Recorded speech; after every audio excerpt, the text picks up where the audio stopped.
Welcome back, everybody. This guy, Spencer Strider, he will take the mound for Game 1 of the NLDS. He is the starter for the Braves. They're officially going to begin their World Series quest this weekend. The Braves haven't played a game since Sunday, remember that, but this team, they're feeling pretty loose ahead of the playoffs. They did switch up their routine from last season and held 3 simulated 7-innings games this week to keep the guys in a routine. You know, baseball players, they like to do that. They're also adamant it doesn't really matter who they play in the postseason, but they also admit that the way that things ended last year, yeah, it's kind of on their minds.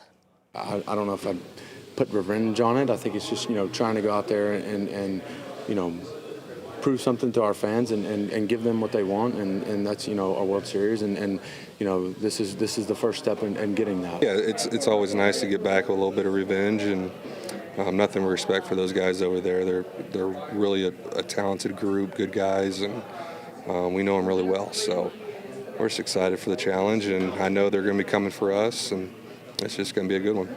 Revenge, not revenge, you tell me. To the Phillies. They're coming off a sweep of the Marlins in the wild card series. They're bringing up pretty much the same lineup to Truist Park that they had this year. Just mix in Trey Turner. It can be pretty dangerous. But the Phillies also know that they will have their hands full this series. These are two really good teams that are very familiar with each other. We've played these guys 36 times in the last 2 years.